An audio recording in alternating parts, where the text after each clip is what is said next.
ओम शांति। निराकारी, निर्विकारी, निरहंकारी हमारे बाप दादा हमें रोज अपने समान बनाने के लिए विभिन्न ज्ञान के रत्न देते हैं और हमेशा कहते हैं कि हम अपनी कथनी को, करनी को, रहनी को एक समान बनाएं, क्योंकि हमारा प्रत्यक्ष जीवन ही बाबा को प्रत्यक्ष करने का आधार है। और जो भी हम ज्ञान सुनाते हैं, सेवा करते हैं, दूसरों की सेवा करने से पहले अपनी और अपनों की सेवा करनी ज़रूरी है। और इसीलिए बाबा कई बार ये भी कहते हैं कि चैरिटी बिगिंस एट होम। तो जब तक हमारे अंदर परिवर्तन नहीं होता, तब तक आत्माएं जिनकी हम सेवा करते हैं उनके अंतर में भी परिवर्तन नहीं होता। क्योंकि आज की दुनिया हमारे शब्दों से ज़्यादा हमारे कर्मों को देखती है। आज की मुरली भी हमें कैसे हमें हमारा कहना, बोलना और करना एक समान बनाना है, उसका क्या महत्व है हमें समझा रही है। सुनते हैं प्यारे बाबा के मधुर महावाक्य। आज है 6 अक्टूबर 2025। बाबा के महावाक्य हैं, मीठे बच्चे, श्रीमत पर भारत को स्वर्ग बनाने की सेवा करनी है। सेवा करनी है, परंतु आधार क्या है? श्रीमत। पहले स्वयं निर्विकारी बनना है, फिर दूसरों को कहना है। प्रश्न है, तुम महावीर बच्चों को किस बात की परवाह नहीं करनी है? सिर्फ कौन सी चेकिंग करते स्वयं को संभालना है? उत्तर है, अगर कोई पवित्र बनने में विघ्न डालता है तो तुम्हें उसकी परवाह नहीं करनी है। सिर्फ चेक करो कि मैं महावीर हूँ। अपने आप को चेक करना है। मैं अपने आप को ठगता तो नहीं हूँ। बेहद का वैराग्य रहता है। मैं आप समान बनाता हूँ। मेरे में क्रोध तो नहीं है।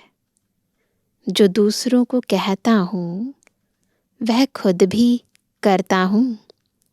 तो दूसरे क्या सोच रहे हैं, वो क्या चाहते हैं, है ना, उससे कोई फर्क नहीं पड़ता।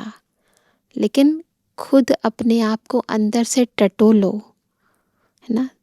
अगर हम अंदर से महावीर हैं, शक्तिशाली हैं, अचल हैं, अडोल हैं, तो दूसरा व्यक्ति चाहे कितना भी जोर लगा ले, कितने भी प्रयास कर ले, कुछ भी कर ले, उस चीज़ का प्रभाव नहीं पड़ सकता। गीत है, तुम्हें पाके हमने जहाँ पा लिया है, ज़मी तो ज़मी आसमां पा लिया है।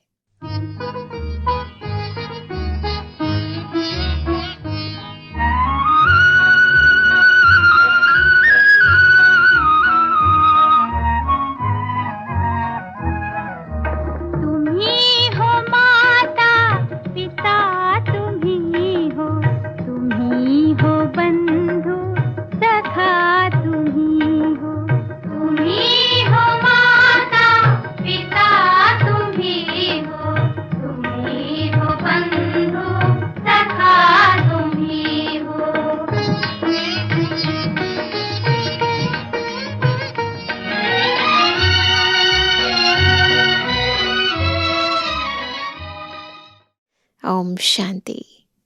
इसमें बोलने का नहीं रहता, यह समझने की बात है।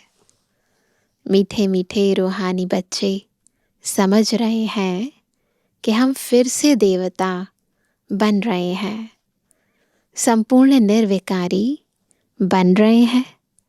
बाप आकर कहते हैं, बच्चे काम को जीतो, अर्थात पवित्र बनो। बच्चों ने गीत सुना, अब फिर से बच्चों को स्मृति आई है।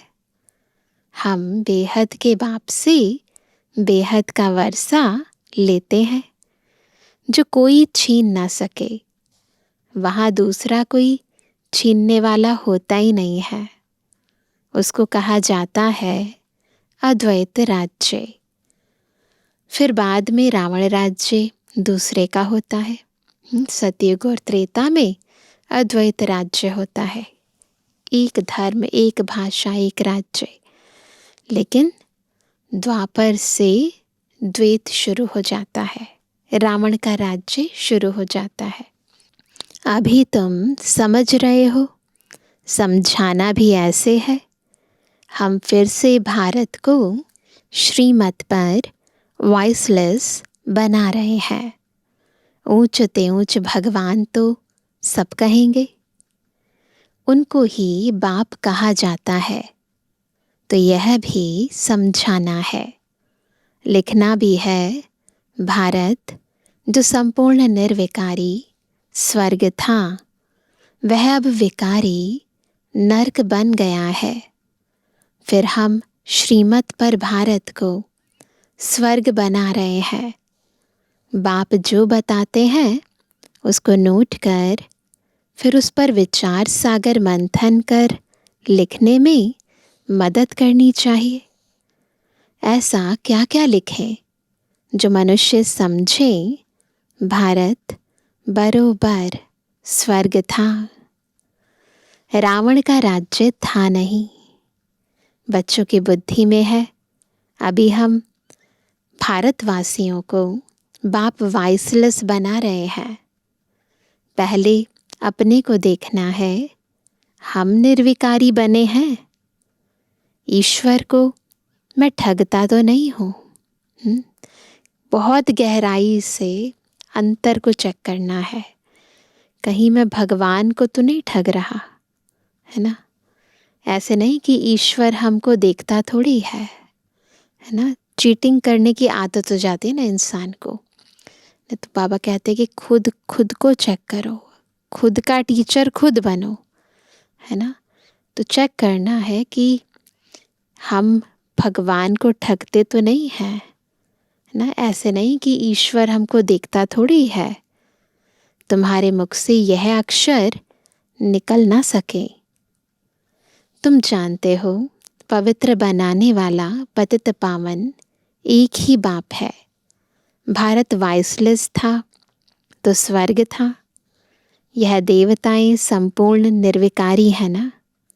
यथा राजा रानी तथा प्रजा होगी तब तो सारे भारत को स्वर्ग कहा जाता है ना, है ना। सभी होंगे ना, सब पवित्र होंगे। अभी नरक है। यह 84 जन्मों की सीढ़ी बहुत अच्छी चीज़ है।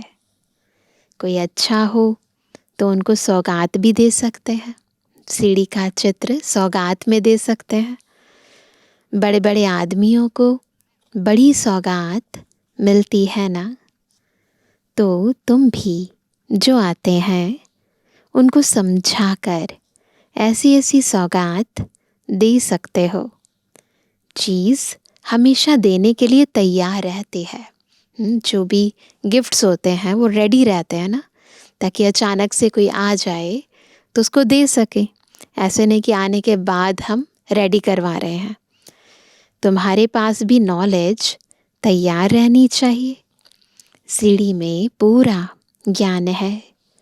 हमने कैसे 84 जन्म लिए हैं, यह याद रहना चाहिए। यह समझ की बात है ना। ज़रूर जो पहले आए हैं उन्होंने ही 84 जन्म लिए हैं।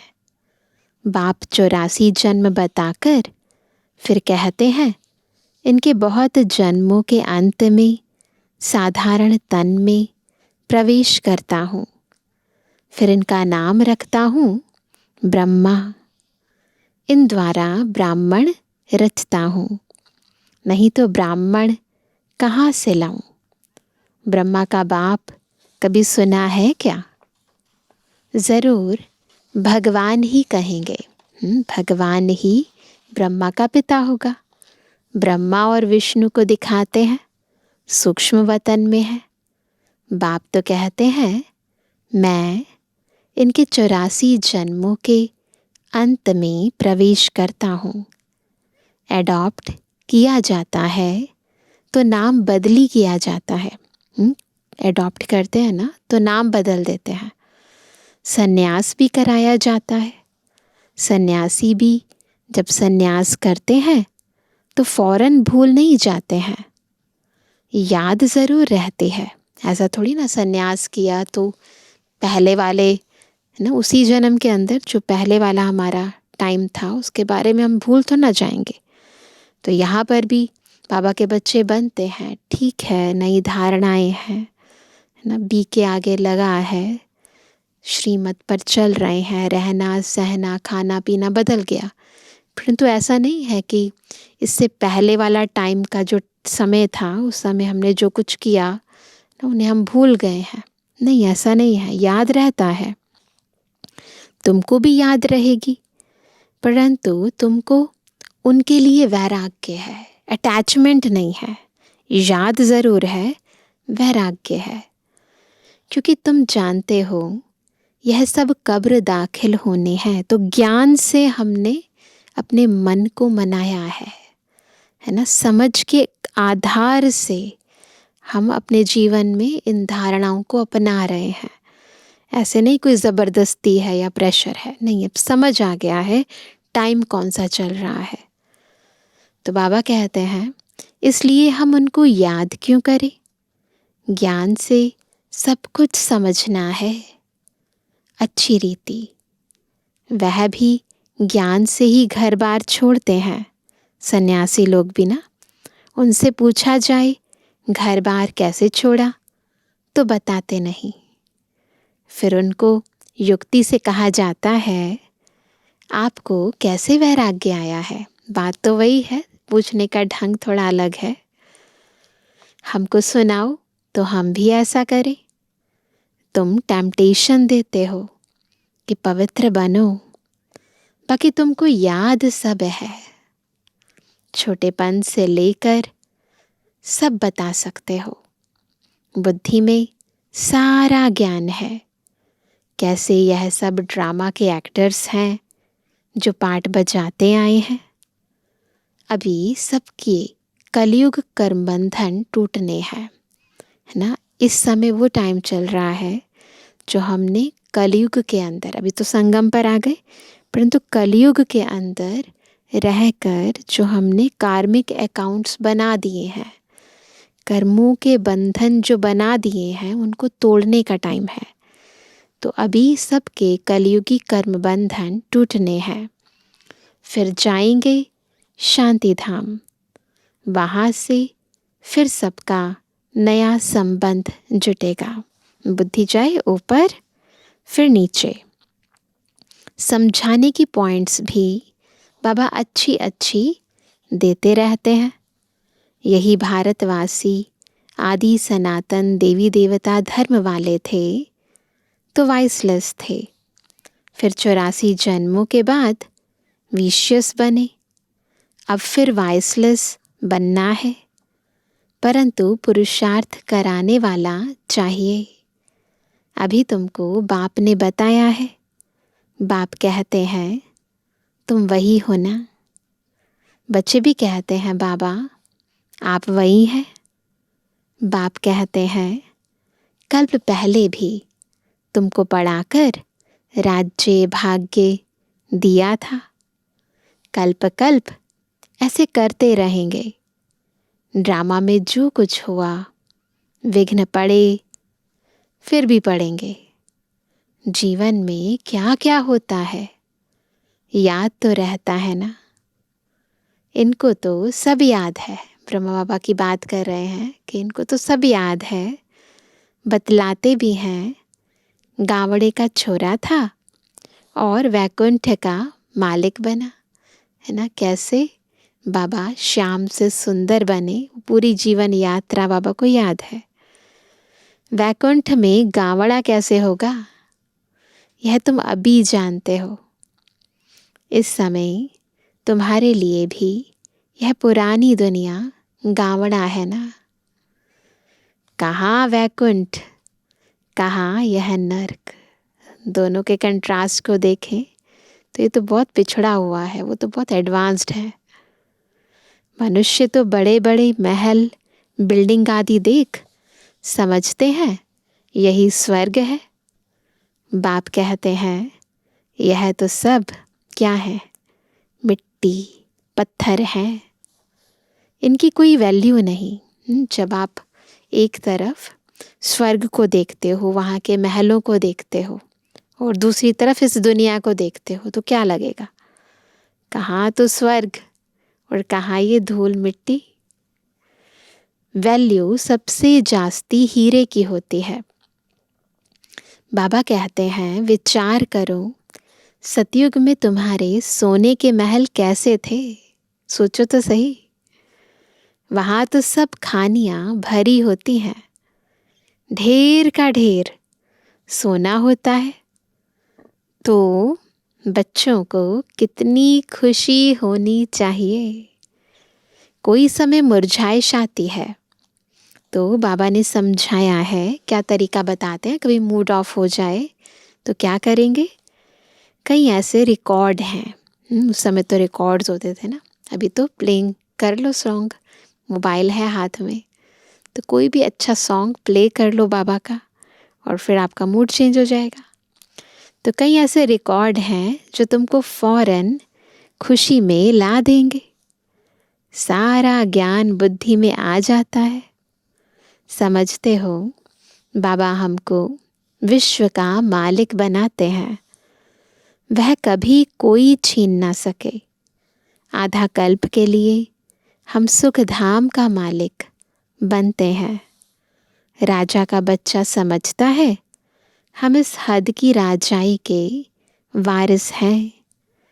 तुमको कितना नशा रहना चाहिए, हम बेहद के बाप के वारिस हैं। नशा है, हम कौन हैं, बेहद के बाप के वारिस हैं।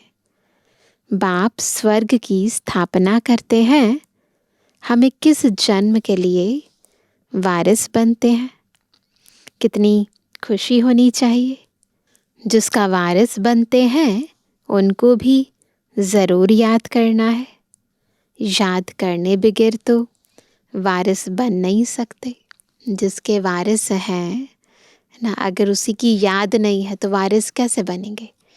तो इसलिए बाबा से वर्षा पाने के लिए बाबा को बहुत बहुत बहुत याद करना है। याद करें तो पवित्र बने, तभी वारिस बन सके। ये कनेक्शन है। याद करती है आत्मा, पवित्र बनती है। फिर जो बाबा की प्रॉपर्टी है, ज्ञान गुण शक्तियाँ, उसको हम सहज रीति धारण कर पाते हैं, यानी वारिस बन पाते हैं। तुम जानते हो, श्रीमत पर हम विश्व के मालिक डबल सिर ताज बनते हैं। जन्म बाय जन्म हम राजाई करेंगे, जन्म बाय जन्म। मनुष्यों का भक्ति मार्ग में होता है विनाशी दान पुण्य, तुम्हारा है अविनाशी ज्ञान धन। तुमको कितनी बड़ी लॉटरी मिलती है। कर्मों अनुसार फल मिलता है ना। कोई बड़े राजा का बच्चा बनता है तो बड़ी हद की लॉटरी कहेंगे। सिंगल ताज वाले सारे विश्व के मालिक तो बन ना सके।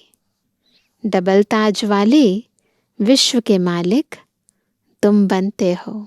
हम कौन बनते हैं, डबल ताज वाले। पवित्रता का भी ताज और रत्न जड़ित ताज भी, तो दोनों चीज़ें होती हैं। उस समय दूसरी कोई राजाई है ही नहीं, है ना। एक धर्म, एक राज्य है। फिर दूसरे धर्म बाद में आते हैं। वह जब तक वृद्धि को पाए तो पहले वाले राजाएं विकारी बनने के कारण मतभेद में टुकड़े टुकड़े अलग कर देते हैं। तो मतभेद का मूल कारण क्या हुआ, अपवित्रता। विकारी बन जाते हैं, इम्प्योरिटी आ जाती है, फिर लड़ाई झगड़े शुरू हो जाते हैं। जैसे कहते हैं पवित्रता सुख शांति की जननी है, तो अपवित्रता दुख अशांति की जननी बन जाती है। पहले तो सारे विश्व पर एक ही राज्य था। वहाँ ऐसे नहीं कहेंगे यह अगले जन्म के कर्मों का फल है ना। ये लाइन जो है ये सतयुग त्रेता में नहीं बोली जाती। अभी बाप तुम बच्चों को श्रेष्ठ कर्म सिखला रहे हैं। जैसा जैसा जो कर्म करेगा, सर्विस करेगा, तो उसका रिटर्न भी ऐसा मिलेगा। अच्छा कर्म ही करना है। कोई कर्म करते हैं, समझ नहीं सकते, तो उसके लिए श्रीमत लेनी है ना। पापा कहते हैं कि कोई काम करते हो और समझ नहीं पा रहे हो कि क्या करें क्या ना करें, तो श्रीमत लेनी है। घड़ी घड़ी पूछना चाहिए पत्र में। तो साकार बाबा की मुरली है, तो इसलिए बाबा कहते हैं लेटर लिखकर पूछ लिया करो। तो बाबा फिर रिस्पॉन्ड करते थे। अभी बहुत ज़रूरी है बाबा के साथ अपने बुद्धि का कनेक्शन ठीक रखो ना, तो बाबा अपने आप टच कराएंगे, नहीं तो सीनियर से पूछ सकते हैं। अभी प्राइम मिनिस्टर है, तुम समझते हो कितनी पोस्ट आती होंगी। बता रहे हैं बाबा कैसे डील करते हैं इतनी सारी पोस्ट को। परंतु वह कोई अकेले नहीं पढ़ते हैं, उनके आगे बहुत सेक्रेटरी होते हैं। वह सारी पोस्ट देखते हैं, जो बिल्कुल मुख्य होगी पास करेंगे, तब प्राइम मिनिस्टर के टेबल पर रखेंगे। अब इतनी सारी पोस्ट थोड़ी ना रखेंगे, इम्पॉर्टेंट लेटर्स रख देंगे। यहाँ भी ऐसे होता है। मुख्य मुख्य पत्रों का तो फौरन रिस्पॉन्ड दे देते हैं, बाकी के लिए याद प्यार लिख देते हैं।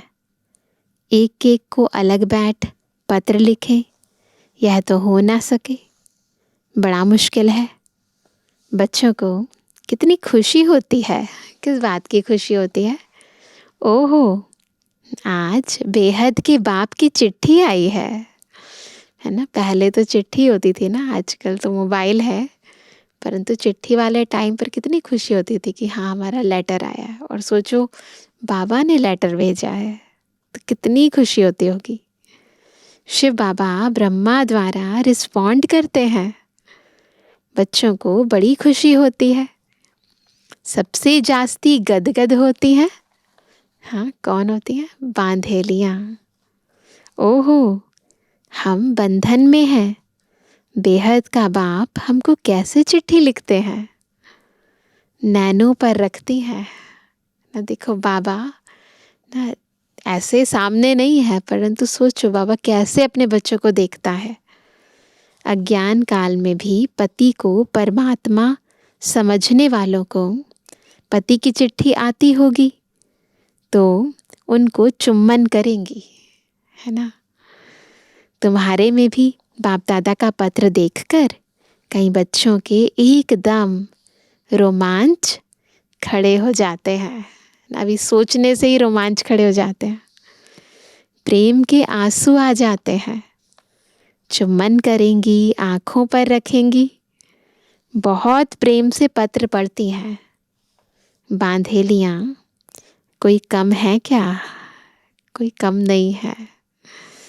कई बच्चों पर माया जीत पा लेती है। कोई तो समझते हैं हमको तो पवित्र ज़रूर बनना है। भारत वाइसलेस था ना, अब विशियस है। अभी जो वाइसलेस बनने होंगे वही पुरुषार्थ करेंगे कल्प पहले मुआफिक। जैसे कल्प पहले किया था बिल्कुल वैसा ही पुरुषार्थ करेंगे। तो जो वाइसलेस बनने होंगे वो पुरुषार्थ करेंगे कल्प पहले मिसल। तुम बच्चों को समझाना बहुत सहज है। तुम्हारा भी यह प्लान है ना। गीता का युग चल रहा है, वो युग जिस समय परमात्मा आए, ब्रह्मा के रथ पर बैठकर उन्होंने हमें ज्ञान सुनाया, तो वो टाइम चल रहा है। गीता का ही पुरुषोत्तम युग गाया जाता है। तुम लिखो भी ऐसे गीता का यह पुरुषोत्तम युग है। जबकि पुरानी दुनिया बदल नई होती है। तुम्हारी बुद्धि में है बेहद का बाप, जो हमारा टीचर भी है। उनसे हम राजयोग सीख रहे हैं। अच्छी रीति पढ़ेंगे तो डबल सिरताज बनेंगे। कितना बड़ा स्कूल है। राजाई स्थापन होती है। प्रजा भी जरूर अनेक प्रकार की होगी। राजाई वृद्धि को पाती रहेगी। कम ज्ञान उठाने वाले पीछे आएंगे। तो जो पद है उसका आधार क्या है? ज्ञान की धारणा। जैसा जो पुरुषार्थ करेंगे वह पहले आते रहेंगे। यह सब बना बनाया खेल है, रेडीमेड है। यह ड्रामा का चक्र रिपीट होता है ना। अभी तुम बाप से वर्षा ले रहे हो। बाप कहते हैं पवित्र बनो। इसमें कोई विघ्न डालता है तो परवाह नहीं करनी चाहिए। अगर इसमें कोई विघ्न डालता है तो परवाह नहीं करनी चाहिए प्योरिटी के अंदर, क्योंकि ये सबसे इम्पॉर्टेंट मुख्य धारणा है। रोटी टुक्कड़ तो मिल सकती है ना।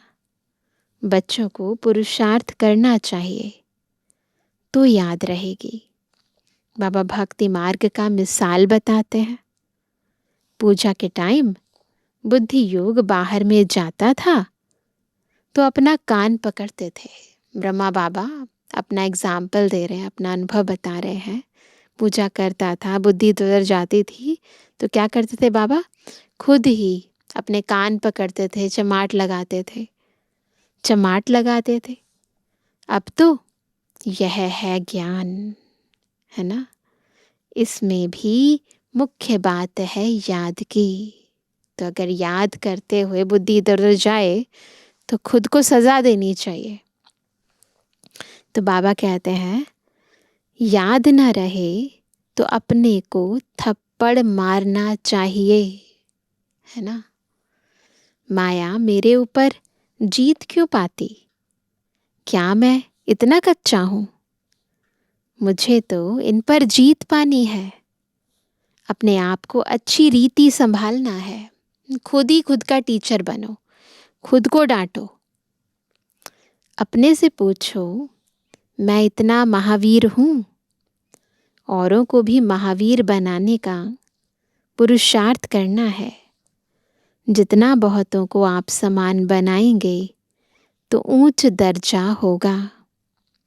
अपना राज्य भाग्य लेने के लिए रेस करनी है। अगर हमारे में ही क्रोध है तो दूसरे को कैसे कहेंगे कि क्रोध नहीं करना है? अगर हम ही गुस्सा करेंगे फिर किस मुंह से दूसरे को कहेंगे कि तुम्हें गुस्सा नहीं करना चाहिए? सच्चाई नहीं हुई ना। लज्जा आनी चाहिए।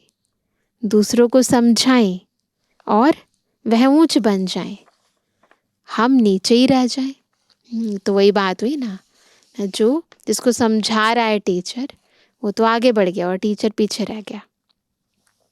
ये भी कोई पुरुषार्थ है? तो इस पर बाबा पंडित की कहानी बताते हैं कि दूसरों को कहता था कि राम राम कहते हुए नदी पार कर लो, है ना। तो वो तो पार कर गए और पंडित खुद नहीं कर पाया। तो इसलिए बाबा बताते हैं बाप को याद करते तुम इस विषय सागर से क्षीर सागर में चले जाते हो।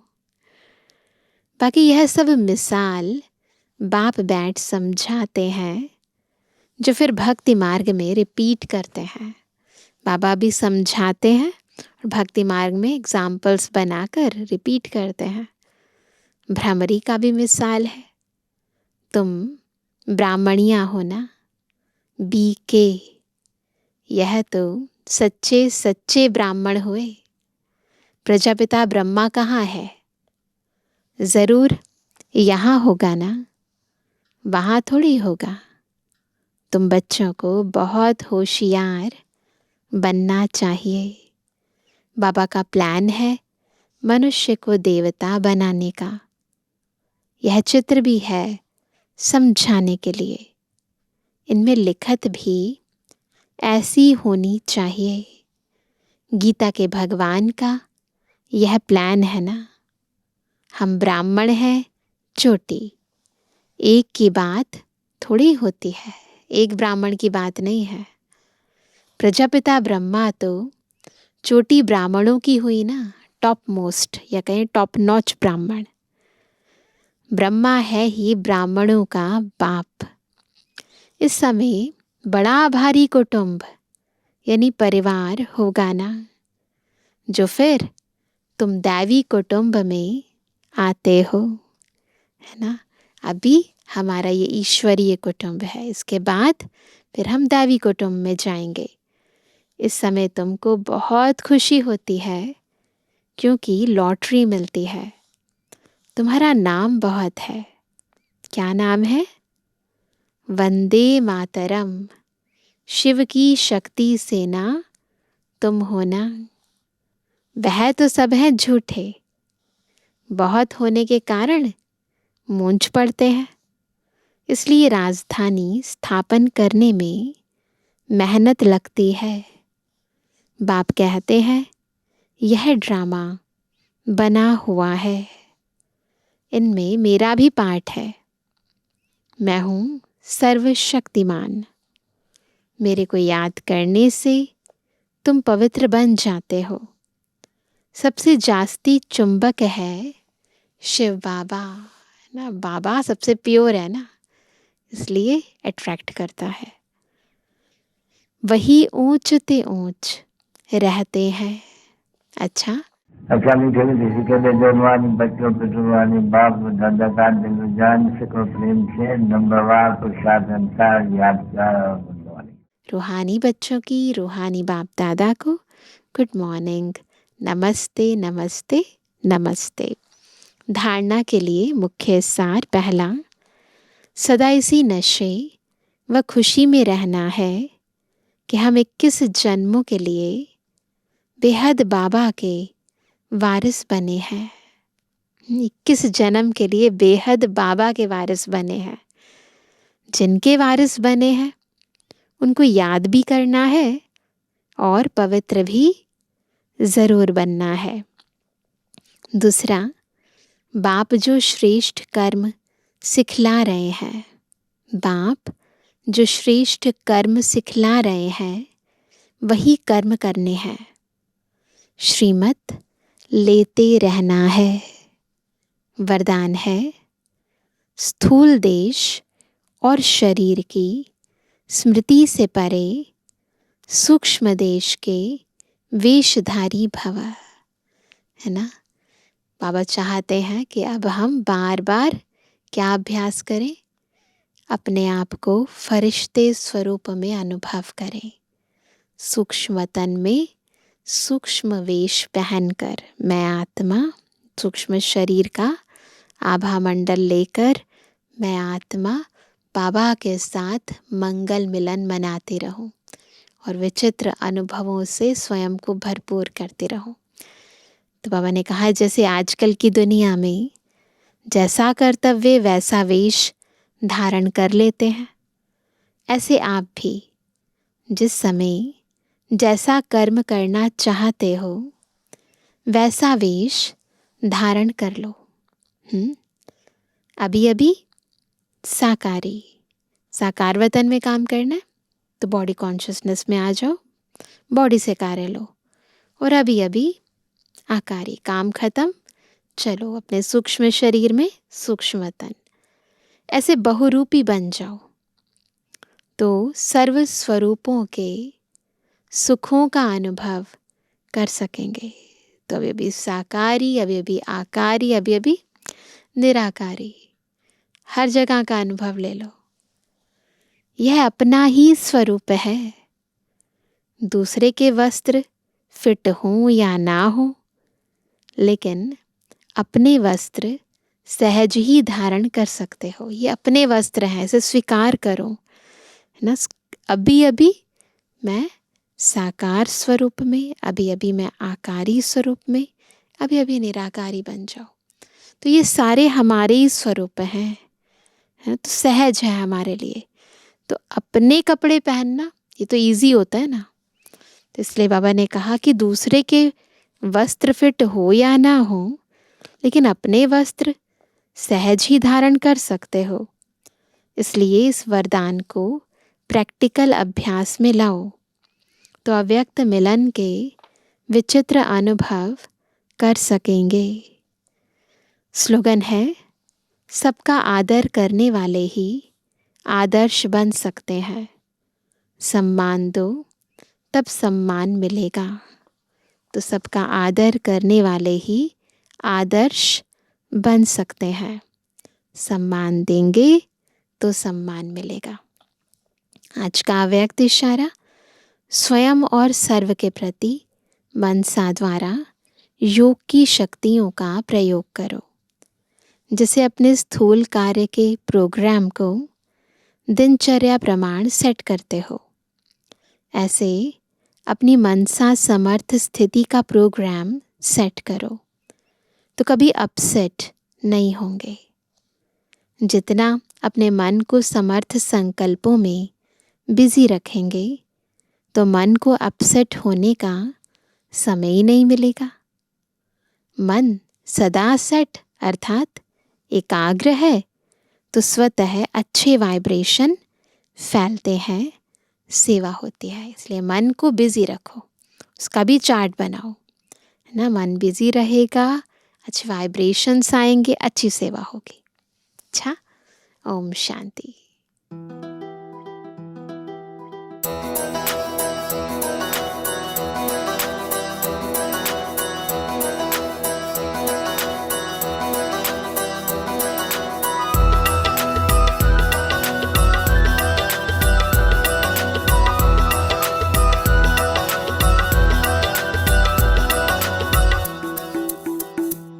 तेरे आने की आहट मिली भी मगर, तेरे आने की आहट मिली भी मगर, हम ख्यालों में अपने ही खोए रहे, हम ख्यालों में अपने ही खोए रहे। नींद से भी जगा कर थी भेजी खबर, नींद से भी जगा कर थी भेजी खबर, फिर भी रंगीन सपनों में सोए रहे। हाँ, फिर भी रंगीन सपनों में सोए रहे। तेरे आने की आहट मिली भी मगर,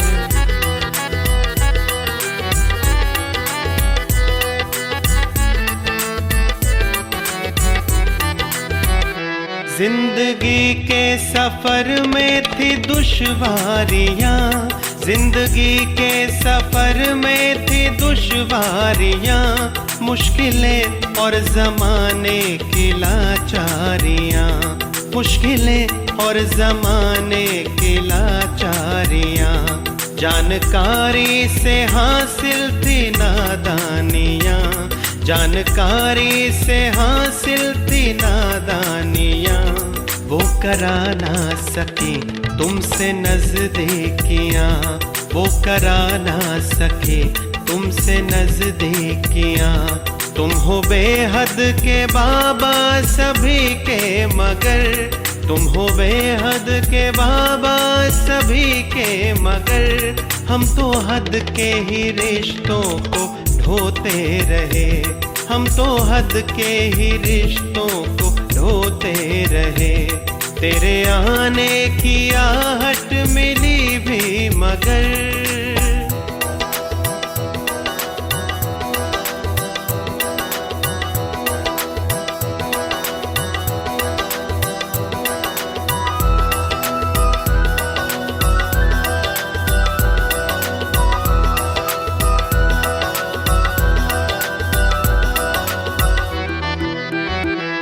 खुद का जीवन तो हमने सुधारा नहीं, खुद का जीवन तो हमने सुधारा नहीं, फिर भी चाहा सवारे कई पीढ़ियाँ, फिर भी चाहा सवारे कई पीढ़ियाँ। कामयाबी की मंजिल पे चढ़ते रहे, कामयाबी की मंजिल पे चढ़ते रहे और फिसलते गए उम्र की सीढ़ियाँ, और फिसलते गए उम्र की सीढ़ियाँ। बाबा रोशन तुम्ही से है सारा जहां, बाबा रोशन तुम्ही से है सारा जहां। हम अंधेरों में खुद को डुबोए रहे, हम अंधेरों में खुद को डुबोए रहे। तेरे आने की आहट मिली भी मगर, तेरे आने की आहट मिली भी मगर, तेरे आने की आहट मिली भी मगर। हम ख्यालों में अपने ही खोए रहे, हम ख्यालों में अपने ही खोए रहे। नींद से भी जगा कर थी भेजी खबर, नींद से भी जगा कर थी भेजी खबर। फिर भी रंगीन सपनों में सोए रहे, हाँ फिर भी रंगीन सपनों में सोए रहे। तेरे आने की आहट मिली भी मगर।